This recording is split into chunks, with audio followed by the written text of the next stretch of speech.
تاجدار انبیاء کا کلمہ پڑھنے والوں کو میرے نبی کی بارگاہ میں کہا گیا یا رسول اللہ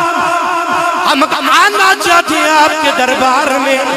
لیکن یا رسول اللہ شرط یہ ہے جب ہم آپ کی بارگاہ میں آئے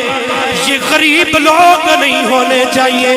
یہ ٹاٹ کا لباس پہننے والے نہیں ہونے چاہیے، یہ جناب والا موٹے موٹے کپڑے اور گندا لباس پہننے والے یہ نہیں موجود ہونے چاہیے، یہ گندے بالوں والے یہ بکھرے بالوں والے نہیں ہونے چاہیے۔ لوگوں آپ کا ذہن سوچ رہا ہوگا یہ کون ہے میلے لباس والا، یہ کون سا فقیر ہے، یہ کون ہے جناب والا ٹاٹ کا لباس پہن کر آمنہ کے ڈال کی بارگاہ میں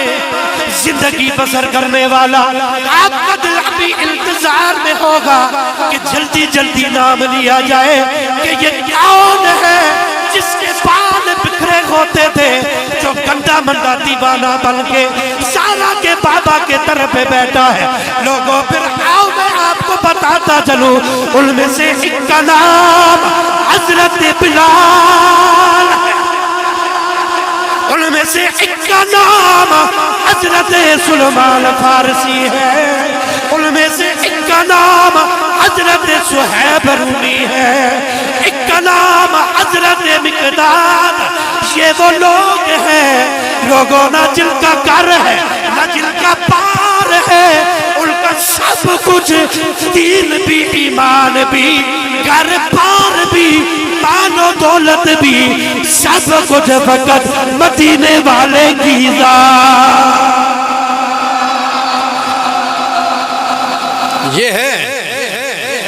کوئی جناب والا روم سے آنے والا صہیب جو سب کچھ چھوڑ کر آ گیا،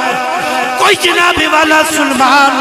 فارس سے بھاگتا تاجدار انبیاء کی بارگاہ میں آنے والا، کوئی جناب والا وہ بلال جو سینے پر انگارے سہنے والا۔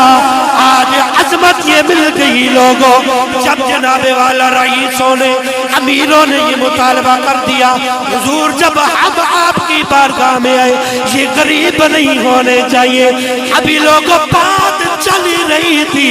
فوراً رب کا قرآن آ گیا۔ حاضر بیٹھے ہو؟